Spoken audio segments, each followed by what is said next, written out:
મિત્રો, છેલ્લા તાસની અંદર આપણે વિદ્યુતભારનું સંરક્ષણ અને વિદ્યુતભારને પદાર્થને વિદ્યુતભારિત કરવા માટેની કુલ 3 રીતો આપણે ભણ્યા હતા. તો લાસ્ટ પીરિયડની અંદર આપણે વિદ્યુતભારનું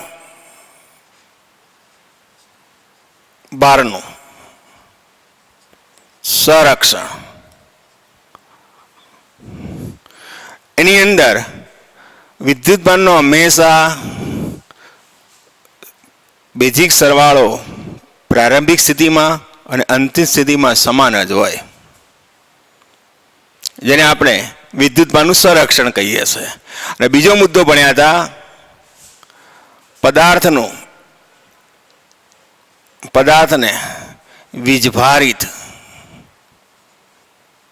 કરવાની રીત.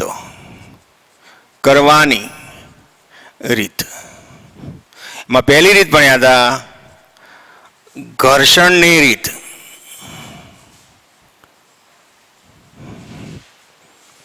બીજી રીત ભણ્યા હતા સંપર્કની રીત. અને ત્રીજી રીત ભણ્યા હતા પ્રેરણની રીત. છેલ્લા તાસનું તમને થોડીક ક્ષણ પૂરતું તમને યાદ કરાવું છું. તો પ્રેરણની રીતની અંદર ધારો કે આ વિદ્યુતભારિત અસળીઓ છે અને આ ધાતુના ગોળાને અવાહક સ્ટેન્ડ ઉપર રાખવામાં આવેલો છે. તો આના લીધે આમાં વિદ્યુતભાર પ્રેરિત થયો હતો એ આપણે ભણીને આવેલા છીએ. વિદ્યુતભાર પ્રેરિત થયો હતો. તો આના પર વિદ્યુતભાર કેટલો પ્રેરિત થાય? જો આના પરનો વિદ્યુતભાર ક્યુ હોય, આ પ્રેરિત થતો વિદ્યુતભાર ક્યુડેસ હોય, તો પ્રેરિત થતો વિદ્યુતભાર કેટલો? તેનું સૂત્ર છે ક્યુડેસ બરાબર -q × 1 - 1/k,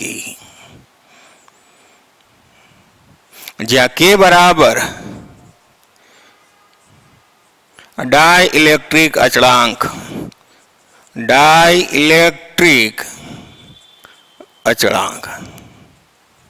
તો મિત્રો, આજે આપણે આ ડાઇલેક્ટ્રિક અચળાંક શું છે તેના વિશેની માહિતી કુલમ્બના નિયમની અંદર આપણે મેળવીશું. તો મિત્રો, કુલમ્બનો નિયમ તો બે બિંદુવત અને સ્થિર વિદ્યુતભારો વચ્ચે લાગતું વિદ્યુત બળનું મૂલ્ય એ કુલમ્બનો નિયમ આપે. તો કુલમ્બનો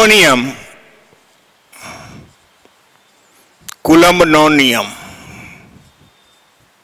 પરીક્ષામાં પૂછી શકાય તેમાંનો એક આ પ્રશ્ન કહેવાય. તો નિયમ આ રીતે છે કે બે બિંદુવત અને સ્થિર વિદ્યુતભાર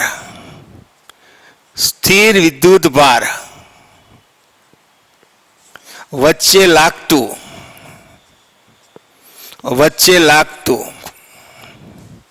વિદ્યુત બળ એ તેમના વીજભારોના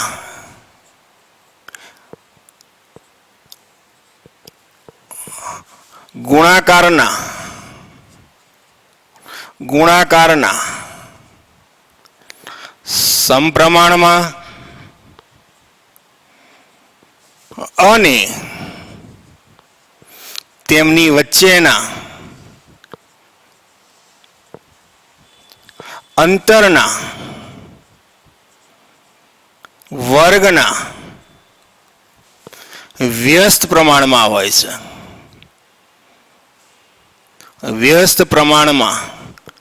હોય છે. અને આ બળની દિશા બે વિદ્યુતભારોને જોડતી દિશામાં હોય છે. અને આ વિદ્યુત બળની દિશા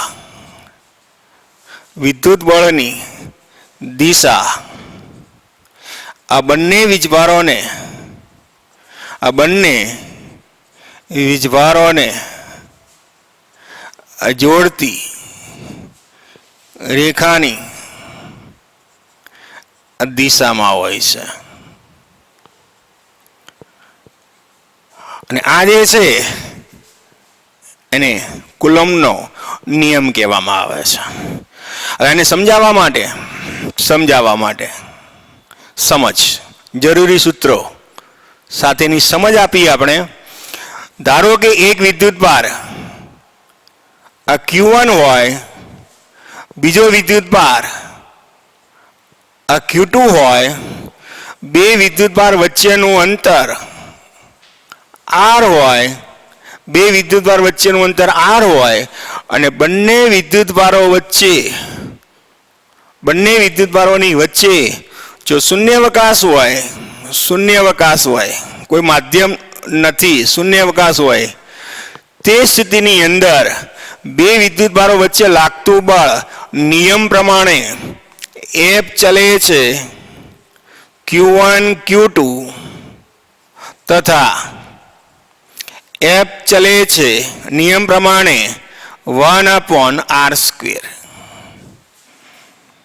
લખ્યું છે એ પ્રમાણે તેમના વિદ્યુતભારોના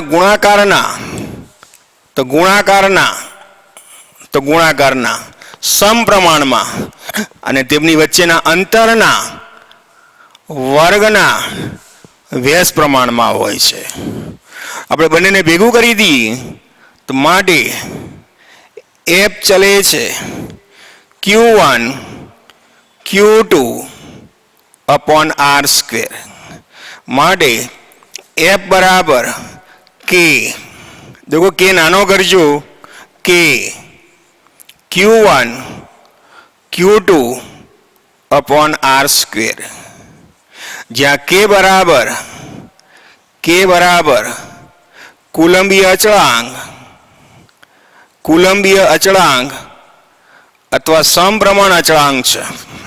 તો થોડી કેની વિશે માહિતી આપી દીધું. આ જે K છે તેનો આધાર, આ Kનો આધાર એ એકમ પદ્ધતિ પર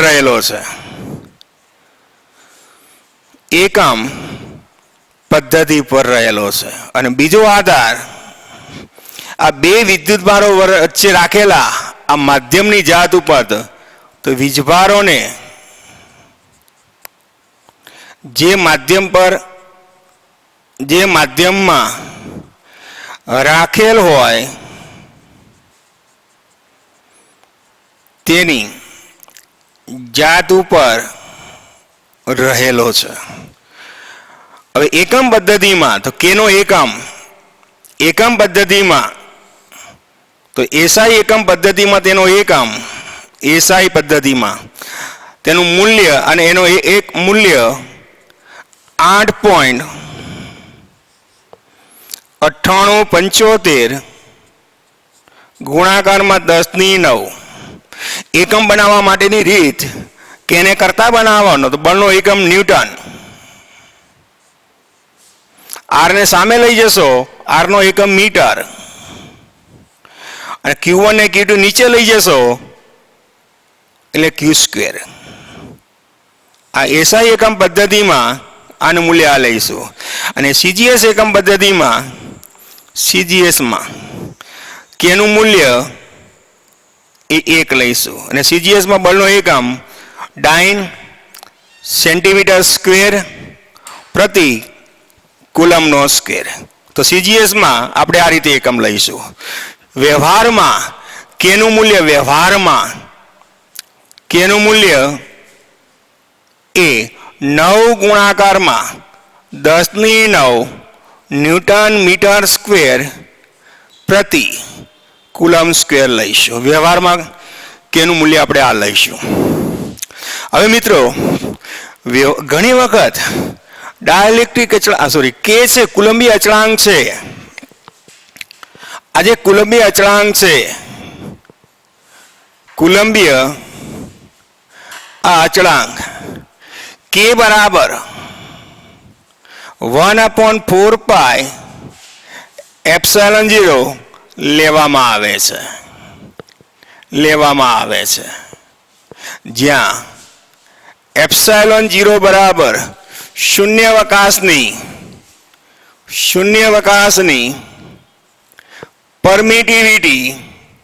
પરમિટિવિટી કહે છે. અને તેનું મૂલ્ય પણ આપણે અહીંયા લખીએ તો 8.854 ગુણાકારમાં 10⁻12. આનો એકમ કેનો જે કંઈ એકમ હોય એ એપ્સાયલોન 0 ના એકમથી એ વ્યસ્ત હોય. દેખો વ્યસ્તમાં છે બંને વચ્ચેનો સંબંધ, એટલે તો પછી કેનો એકમ આપણે એસઆઈ એકમ પદ્ધતિમાં ન્યૂટન મીટર સ્ક્વેર પછી કુલમ સ્ક્વેર લખ્યું હતું, તો પછી આનો એકમ લખીશું કુલમ સ્ક્વેર પ્રતિ ન્યૂટન ઇન્ટુ મીટર સ્ક્વેર. વ્યવહારમાં આનું મૂલ્ય પણ 9 ગુણાકારમાં 10⁻12 કુલમ સ્ક્વેર પ્રતિ ન્યૂટન ઇન્ટુ મીટર સ્ક્વેર લેવામાં આવે છે. હવે મિત્રો જે આ એપ્સાયલોન 0 છે શું તેના વિશેની આપણે આજે વિશેષ માહિતી આપણે મેળવીશું. અત્યારે આ બે વિદ્યુતભારો વચ્ચે શૂન્યાવકાશ છે, ત્યારે બળ તમને આ રીતે લાગે છે. તો હવે જો બે વિદ્યુતભારો વચ્ચે માધ્યમ હોય તો શું થાય તેની પણ ચર્ચા કરીશું. સાથે સાથે સમીકરણ 1 માં આપણે થોડુંક આગળ વધારી અને કેની કિંમત આપણે આ મૂકીએ તો નવું સ્વરૂપ પણ કેવું બને તેને પણ આપણે હવે લખીશું.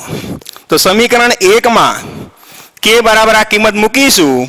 તો સમીકરણ 1 માં કેની કિંમત મૂકતા સમીકરણ 1 માં કે બરાબર 1/4 એપ્સાયલોન 0 મૂકતા તો વિદ્યુત બળનું સૂત્ર આપણે નવું મળશે. F બરાબર 1/4 epsilon 0 Q1 Q2 upon R². આ સમીકરણ અને આ સમીકરણના સ્વરૂપ અલગ અલગ છે પણ બંનેનો અર્થ એક જ થાય. અને આને આપણે વિદ્યુત બળ પણ કહીશું અથવા તેને કુલંબીય બળ પણ કહીશું. અને આ બે બળ છે એ વ્યસ્ત વર્ગના નિયમને અનુસરે છે.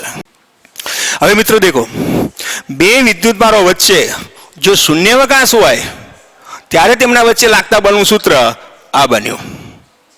પણ બે વિદ્યુતભારોની વચ્ચે કોઈક માધ્યમ હોય, માધ્યમ તરીકે કોઈ હવા હોય, મીણ હોય, તેલ હોય, પાણી હોય, રબર હોય કે કોઈ ધાતુનો સળિયો જ હોય, ધાતુ જ હોય, તેવી સ્થિતિમાં બે વિદ્યુતભારો વચ્ચે બળ કેટલું લાગે તેના માટેનું સમીકરણ તો તેની વિગત. તો બે વિદ્યુતભારો વચ્ચે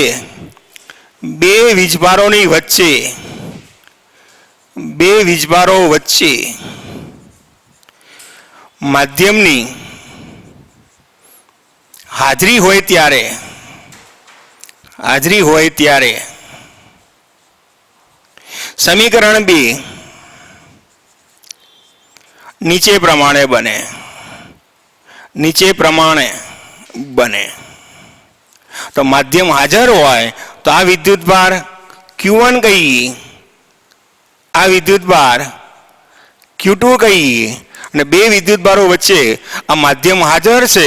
દેખો માધ્યમ હાજર છે, માધ્યમ તરીકે કોઈ પણ હોઈ શકે. આ માધ્યમ હાજર છે તો માધ્યમ હાજર, તો પછી સમીકરણ 2 એ નીચે પ્રમાણે બનશે. F માધ્યમ હાજર તો Fm બરાબર 1/4 epsilon Q1 Q2 upon R². આ નંબર આપો 3, જ્યાં એપ્સાયલોન બરાબર માધ્યમની પરમિટિવિટી. અને આનો અર્થ એ થાય, અને ગુજરાતીમાં સ્પષ્ટ શબ્દમાં બોલીએ તો માધ્યમની બે વિદ્યુતભારો પર અસર કેટલી તેને માધ્યમની પરમિટિવિટી કહેવાય. અને શબ્દમાં કહીએ તો માધ્યમની બે વીજભારો વચ્ચે લાગતા બળ ઉપર અસર. આ અસર છે. ફરીથી એક વાર સમજાવું. જો બે વિદ્યુતભારોની વચ્ચે જો માધ્યમ હોય તો માધ્યમને કારણે આ બે વિદ્યુતભારો વચ્ચે લાગતું જે વિદ્યુત બળ છે તેના પર અસર કેટલી થશે તે અસરનું માપન એની પરમિટિવ ઉપરથી આપણને જાણવા મળી જાય, જેને આગળ આપણે વિશેષ રીતે એને સમજાવવાનો પ્રયત્ન કરી રહ્યા છીએ આપણે. તો અહીંયા હવે મિત્રો સમીકરણ 2 અને 3 ઉપરથી આપણે આ બે વચ્ચેનો સંબંધ દર્શાવતું સૂત્ર મેળવવા માંગીએ છીએ કે સમીકરણ 3 ને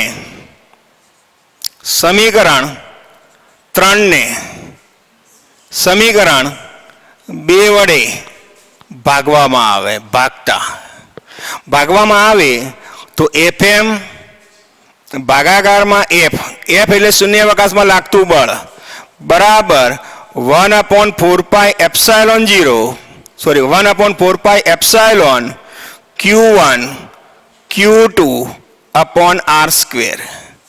ભાગાકારમાં F ની કિંમત લખીએ તો 1/4 pi epsilon Q1 Q2 upon R square. આને ભાગાકારમાં લખ્યો છે. ઉડશે Q1 Q2 ઉડી જશે, R square ઉડશે, 4 pi ઉડશે, અને સાદુરૂપ આપીશું તો FM अपॉन F बराबर 1/, देखो एप्सिलॉन नीचे છે ને એના નીચે એપ્સિલોન 0 છે એટલે એપ્સિલોન 0 એની પણ નીચે છે ને આ એપ્સિલોન अपॉन એપ્સિલોન 0 બરાબર એપ્સિલોન अपॉन આ એપ્સિલોન 0 જે આવ્યા તેને આપણે k કહીશું, તો k કેપિટલ કરું છું, આ k કેપિટલ કરું છું જ્યારે આ જે k છે નાનો છે આને કુલંબી અચળાંક કહેવાય ને આ જે છે k એ ડાઇલેક્ટ્રિક અચળાંક છે, આ ખાસ યાદ રાખીશું. ને આ જે k છે એને હવેથી આપણે ડાઇલેક્ટ્રિક અચળાંક થી ઓળખીશું. આને એકમ નથી, આ એકમ રહિત છે, આને એકમ નથી, એકમ રહિત છે કે ગુણોત્તર છે બંનેનો, એકમ રહિત છે. તો માટે આ સમીકરણ તમારે હવે નવું આ રીતે બનશે FM બરાબર F upon K. ને આ જે સમીકરણ છે એ માધ્યમમાં અને શૂન્યાવકાશ વચ્ચે લાગતા બે બળો વચ્ચેનો સંબંધ દર્શાવતું સૂત્ર છે. FM એટલે માધ્યમમાં લાગતું બળ અને F એટલે શૂન્યાવકાશમાં બે વિદ્યુતભારો વચ્ચે લાગતા બળ વચ્ચેનો સંબંધ દર્શાવતું આ તમને સમીકરણ આપે છે, જ્યાં K બરાબર ડાઇલેક્ટ્રિક અચળાંક છે જેને એકમ નથી. મિત્રો બે વિદ્યુતભારોની વચ્ચે આ માધ્યમ મૂકવામાં આવ્યું ને આ માધ્યમની બે શૂન્યાવકાશમાં લાગતા બળ વચ્ચેની અસર કેટલી તે દર્શાવતું આ સમીકરણ છે. તો આ જે માધ્યમ છે તેનો ડાઇલેક્ટ્રિક અચળાંક એ જુદા જુદા પદાર્થ માટે જુદો જુદો હોઈ શકે. જો તમે અહીંયા હવા મૂકી હોય, તમે બે વિદ્યુતભારોની વચ્ચે તેલ મૂકવામાં આવ્યું હોય, કે બે વિદ્યુતભારોની વચ્ચે રબર મૂકવામાં આવ્યું હોય, કે બે વિદ્યુતભારો વચ્ચે પાણી મૂકવામાં આવ્યું હોય, તો દરેક પદાર્થનો ડાઇલેક્ટ્રિક અચળાંકનું મૂલ્ય જુદું જુદું હોવાથી આ બળનું મૂલ્ય પણ બદલાતું જશે. તો જુદા જુદા પદાર્થો માટે ડાઇલેક્ટ્રિક અચળાંકનું મૂલ્ય કયું કયું હોઈ શકે એટલે કયું કયું છે તેનો એક અહીંયા કોઠો એ દર્શાવું છું, એ તમારે યાદ રાખવાનો છે. તો અહીંયા પદાર્થ ડાઇલેક્ટ્રિક અચળાંકનું મૂલ્ય, ડાઇલેક્ટ્રિક અચળાંક કેનું મૂલ્ય, આ કોઠો તમારે યાદ રાખવાનો છે.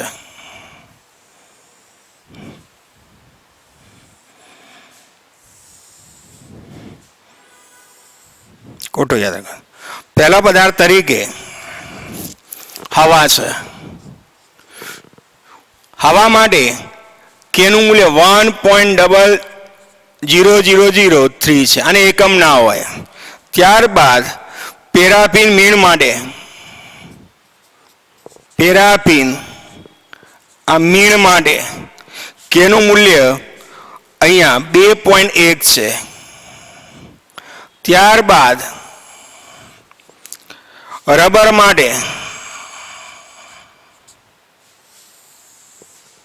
રબર માટે 3 છે. માઇકો માટે માઇકો માટે 6 છે. સિલિકોન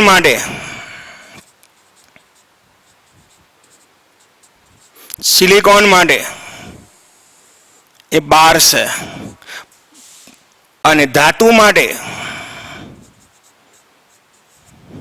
અનંત છે. ઇન્ફિનિટિવ છે. અને શૂન્યાવકાશ માટે કેનું મૂલ્ય આપણે 1 લઈશું. તો આનો પર મિત્ર જોઈ શકો છો, જો બે વિદ્યુતભારોની વચ્ચે મીણ મૂકવામાં આવે તો ત્યારે લાગતું બળ, આ સમીકરણમાં k બરાબર 2.1 મૂકીશું તો લાગતું બળ Fm બરાબર F/2/2.1, એટલે કે શૂન્યાવકાશમાં જે બળ લાગે તેના 2.1 ભાગનું થઈ જાય. અને બે વિદ્યુતભારોની વચ્ચે જો ધાતુ મૂકવામાં આવે તો ધાતુ માટેનો k અનંત છે અને બળ શૂન્ય થઈ જાય. આમ શૂન્યાવકાશમાં જે બળ લાગે તેના કરતાં માધ્યમમાં બળ કેટલું લાગશે, એ માધ્યમમાં લાગતા બળની અસર કેટલી થશે, એ અસરનું મૂલ્ય તમને ડાઇલેક્ટ્રિક અચળાંક પરથી તમને જાણવા મળી જાય. મિત્રો, કુલમ્બના નિયમનું આપણે અત્યારે સારી રીતે સમજ્યા. પરીક્ષાની અંદર એટલે કે બોર્ડની અંદર જો તમને આ 2 ગુણનો પ્રશ્ન પૂછ્યો હોય તો કેટલો લખવો, તો આટલે સુધી તમારે લખવાનો, આનાથી વધારે લખવાનો નહીં. આ કુલમ્બનો નિયમ તમારે આટલે સુધી આવે. પરંતુ નીડ બેઝ ઉપર અથવા તો જી બેઝ ઉપર જો તમારે આને જાણવું હોય તો આપણે ડીપમાં ભણવા માટે આખો નિયમ શું કહેવા માંગે છે એને મુદ્દાસર આપણે હું નીચે તમને ક્રમશઃ સમજાવતો નીચે ઉતરી રહ્યો છું. એને વ્યવસ્થિત તમારે કોઈ સરસ મજાના ચોપડામાં નીટનો જે ચોપડો બનાવ્યો હોય અથવા તો જીનો જે ચોપડો બનાવ્યો હોય એમાં તમારે વ્યવસ્થિત ઉતારી દેજો. તો અહીંયા કુલમ્બના નિયમ વિશેના અગત્યના મુદ્દા હું હવે સમજાઈ રહ્યો છું. અગત્યના મુદ્દા તો કુલમ્બના નિયમના અગત્યના મુદ્દાઓ.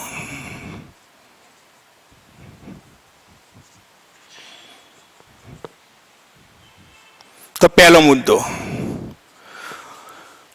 તો કુલમ્બનો નિયમ એ ક્રિયાશીલ બળો છે. તો કુલમ્બનો નિયમ તો આ વિદ્યુત બળો છે, આ વિદ્યુત બળો આ Q1 આ Q2, તો Q1 Q2 પર જે બળ લગાડે તેટલું જ બળ Q2 વડે Q1 ઉપર લાગે. એટલે કે ક્રિયાશીલ બળો છે. વિદ્યુત બળો એ ક્રિયાશીલ બળો છે.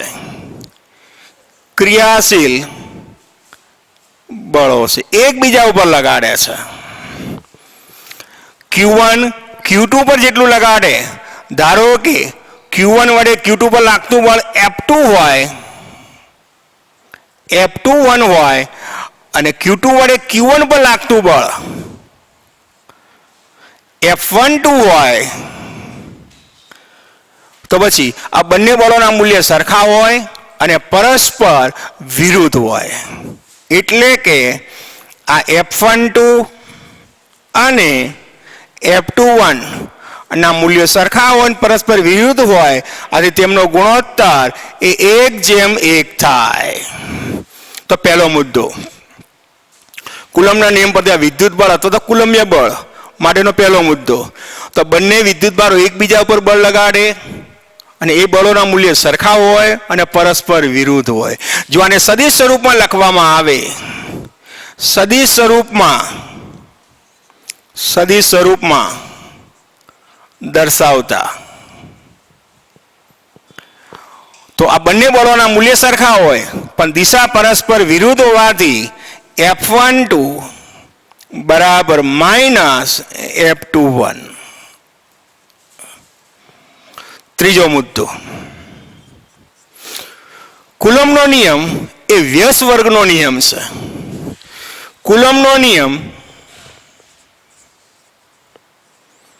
કુલમ્બનો નિયમ એ વ્યસ્ત વર્ગનો નિયમ છે. વ્યસ્ત વર્ગનો આ નિયમ છે. તો વ્યસ્ત વર્ગનો નિયમ છે. અને જો એનો આલેખ દોરવામાં આવે, આ બે વચ્ચેનું અંતર r હોય અને બે વચ્ચે લાગતું બળ F હોય, તો r વધે તો તેમ બે વચ્ચેનું અંતર, તો r વધે તેમ બે વચ્ચેનું અંતર વધે, આથી તે બે વચ્ચે લાગતું બળ ઘટે. તો એનો આલેખ દોરીએ તો F વિરુદ્ધ r નો આલેખ દોરવામાં આવે. F વિરુદ્ધ r નો આલેખ દોરવામાં આવે. વ્યસ્ત વર્ગનો નિયમ છે. જો આલેખ દોરવામાં આવે, આલેખને આપણે પ્રથમ ચરણમાં દોરી, તેનો આલેખ સ્વાભાવિક છે આ રીતે આવે. આ F વિરુદ્ધ આ r નો આલેખ છે. આનો ઢાળ ઋણ મળે. ઢાળ તમને એ ઋણ મળે. દેખો ઢાળ આનો દોરીએ તો ઢાળ તમને ઋણ મળશે, આમ મળશે. એ સૂચવે છે r વધે તેમ બે વચ્ચેનું લાગતું બળ ઘટે, એ એવું સૂચવે છે. ઢાળનો મતલબ જ એ થાય r વધે તેમ બળ ઘટે છે, એટલે કે વ્યસ્ત વર્ગના નિયમનું પાલન કરે છે. ચોથો મુદ્દો એનો, જો આ બંને વિદ્યુતભારો ધન હોય, Q1 એ ધન હોય, Q2 એ ધન હોય, I ધન હોય ને I ધન હોય, તો ધન અને ધનનો ગુણાકાર એ ગ્રેટર ધેન 0 આવે. અથવા જો I ઋણ હોય અને I ઋણ હોય, તો ઋણ અને ઋણનો ગુણાકાર પણ ધન થઈ જાય, એ પણ ગ્રેટર ધેન 0 આવે. તો જ્યારે Q1 Q2 ગ્રેટર ધેન 0 હોય, અહીંયા પણ ગ્રેટર ધેન 0 થઈ જશે. આ ઋણ ને આ ઋણ એટલે ધન થઈ જશે. Q1 Q2 greater than 0. તો જ્યારે Q1 Q2 ગ્રેટર ધેન 0 હોય, ત્યારે સમજવાનું તેમના વચ્ચે અપાકર્ષણ બળ લાગે. અપાકર્ષણ બળ લાગે. તો અપાકર્ષણ બળ લાગે. I ધન હોય તો બંનેનો ગુણાકાર એ ધન જ થાય. આ ઋણ હોય તો તેમનો ગુણાકાર પણ ધન જ થાય. એટલે કે ધન વચ્ચે લાગતું બળ પણ અપાકર્ષણ હોય અને ઋણ વચ્ચે લાગતું બળ પણ અપાકર્ષણ બળ હોય. અને બીજું, જો Q1 અને Q2 લેસ ધેન 0 હોય, મતલબ એક ધન હશે ને બીજું ઋણ હશે, તો જ લેસ ધેન 0 થશે. તો પછી આ બે વચ્ચે લાગતું બળ એ આકર્ષણ પ્રકારનું હોય. આ આકર્ષણ બળ લાગે. કારણ કે એક ધન હશે બીજું ઋણ હોય તો જ એમનો ગુણાકાર એ 0 કરતા ઓછો થાય. પાંચમો મુદ્દો, આ બે વિદ્યુતભારો વચ્ચે લાગતું બળ. તો બે વિદ્યુતભારો વચ્ચે લાગતું બળ, તો બે વિદ્યુતભારો વચ્ચેનું અંતર કેટલું હોવું જોઈએ? તો એના માટેની એક મર્યાદા છે. તો બે વિદ્યુતભારો વચ્ચેનું અંતર, બે વીજભારો વચ્ચેનું અંતર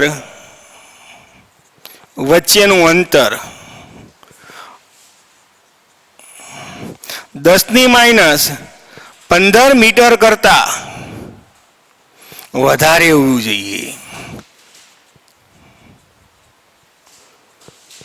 જો બે વિદ્યુતભારો વચ્ચેનું અંતર 10⁻15 મીટર કરતા ઓછું હોય તો કુલમ્બના નિયમનું પાલન થતું નથી. અને આ જે અંતર છે એ ન્યુક્લિયસની ત્રિજ્યા છે.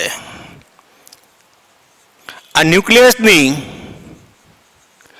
આ ત્રિજ્યા ના ક્રમનું છે. એનો મતલબ એ થયો, ન્યુક્લિયસની અંદર પ્રોટોન રહેલા હોય તો તેમના વચ્ચે કુલમ્બીય નિયમનું પાલન થતું નથી. 6 નંબર, આ બે વિદ્યુતભારો આપણે બતાવ્યા છે Q1 અને Q2. આ વિદ્યુતભાર Q1 છે, આ બીજો વિદ્યુતભાર આ Q2 છે.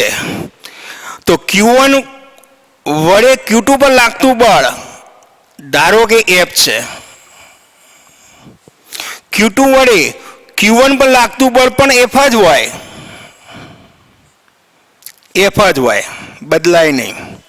હવે આ બે વિદ્યુતભારોની વચ્ચે ગમે ત્યાં કોઈ ત્રીજો વિદ્યુતભાર મૂકી દેવામાં આવે, ગમે ત્યાં ત્રીજો વિદ્યુતભાર મૂકી દેવામાં આવે વચ્ચે, આ ત્રીજો વિદ્યુતભાર મૂકી દીધો, તો પ્રથમ વિદ્યુતભાર વડે આના ઉપર જે બળ લાગતું હતું તે જ રીતે Q2 વડે Q1 ઉપર જે બળ લાગે તે બે વચ્ચે લાગતા બળોમાં આ ત્રીજા વિદ્યુતભારને મૂકવામાં આવે તો તેની કોઈ જ અસર થતી નથી.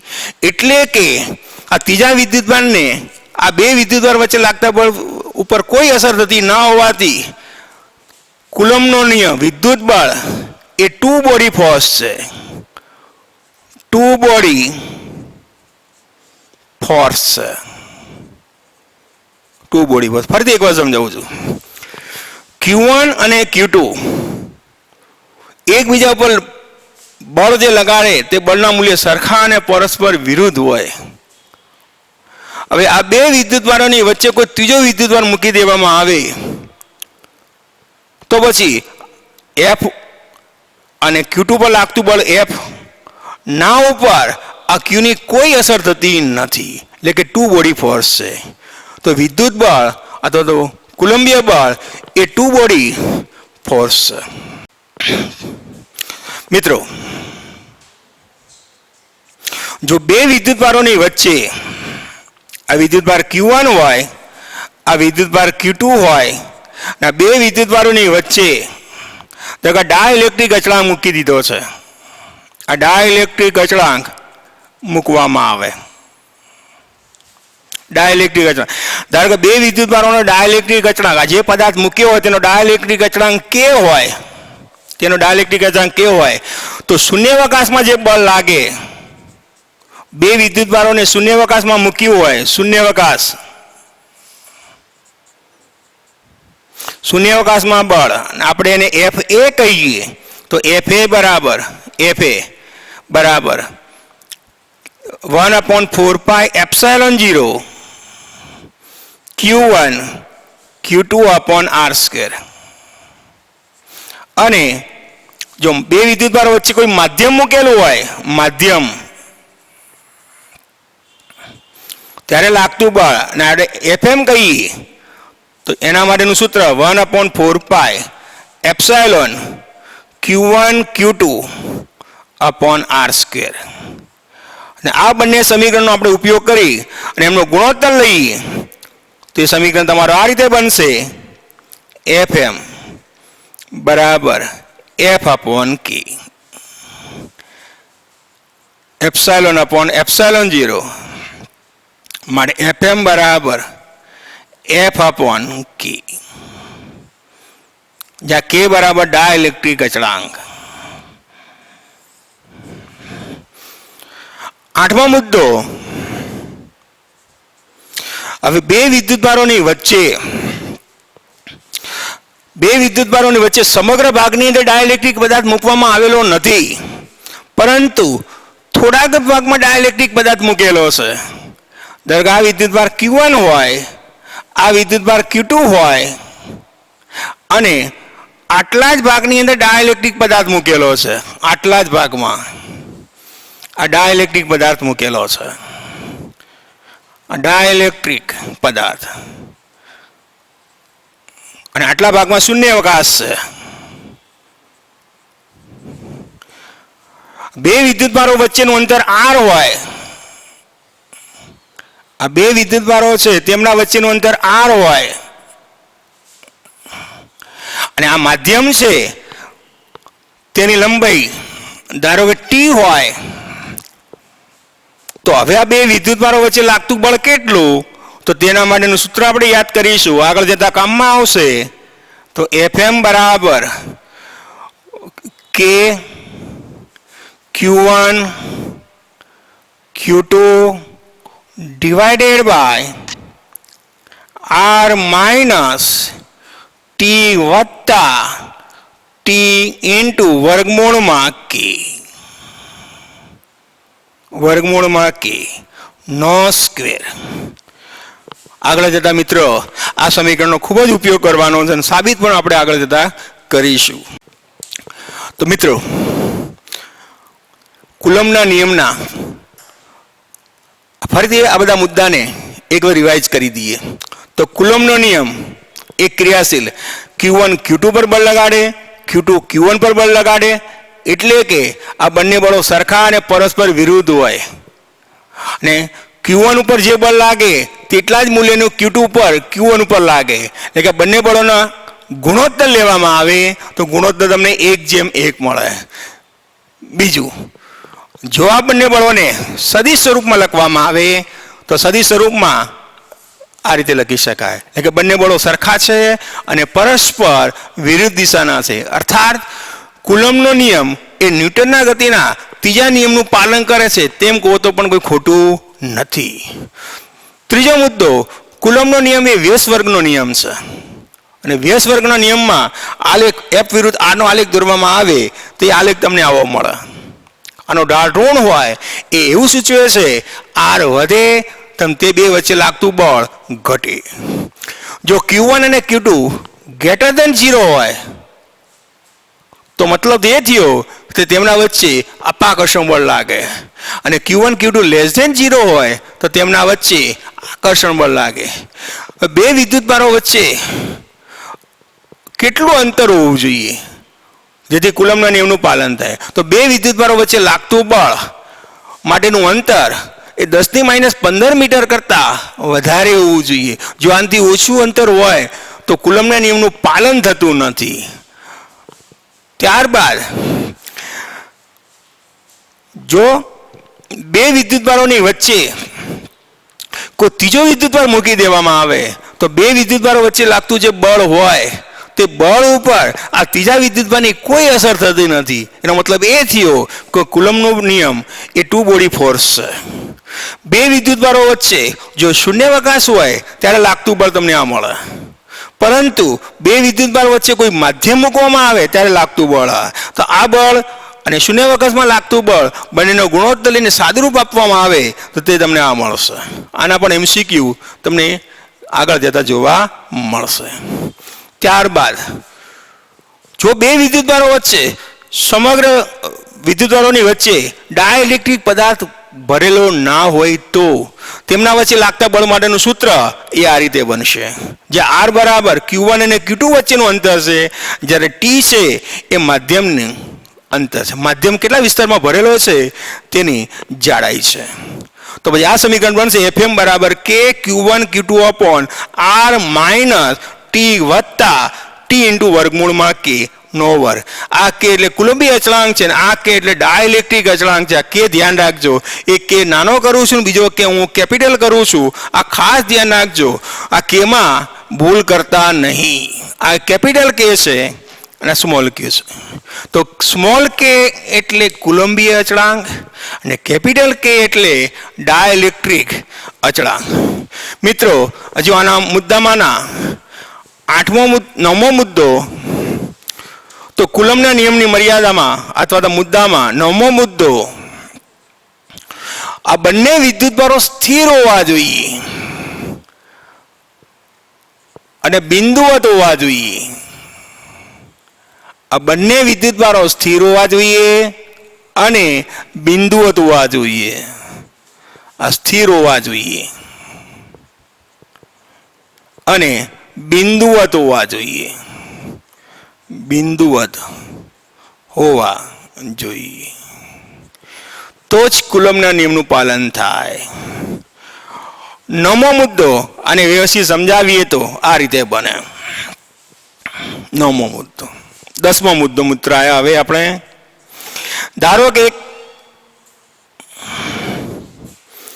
આધાર ઉપર, દ્રઢ આધાર ઉપરથી આ બે ગોળાઓને, ધાતુના ગોળાઓને લટકાવ્યા છે. ધાતુના આ બે ગોળાઓને લટકાવ્યા છે. આ જે લંબાઈ છે એ L હોય. હવે આ બંને ગોળાને 2Q જેટલો વીજભાર આપવામાં આવે. 2Q જેટલો વિદ્યુતભાર આપો. બંનેના પરિમાણ સરખા હોવાથી આ વિદ્યુતભાર બંનેમાં સરખો વેચાઈ ગયા છે. વીજભાર આપ્યા પછી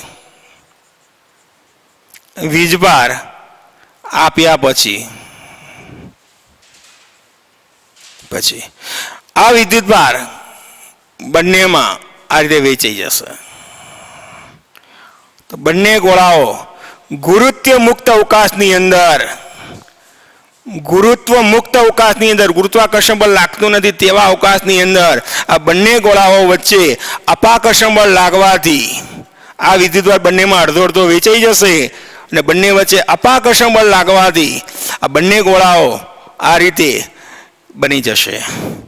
એટલે હવે આ બે વચ્ચેનું અંતર આ L છે આ L છે એટલે બે વચ્ચેનું અંતર 2L થશે 2L થશે. અને બે ગોળા વચ્ચેનો ખૂણો પૂછ્યો હોય તો ખૂણો થીટા બરાબર પાઈ અથવા 180 ડિગ્રી થશે. રેડિયનમાં આપણે પાઈ લખીશું ને ડિગ્રીમાં 180 લખીશું. તો માટે હવે આમના વચ્ચેનું બળ કેટલું થશે તો બળ F બરાબર K Q upon 2L નો સ્ક્વેર થાય. આ એને આપણે કુલમના નિયમનું આ એપ્લાઇડ કર્યું કહેવાય. આવા એપ્લાઇડ કરેલા દાખલા નીટની અંદર તમને જોવા મળશે.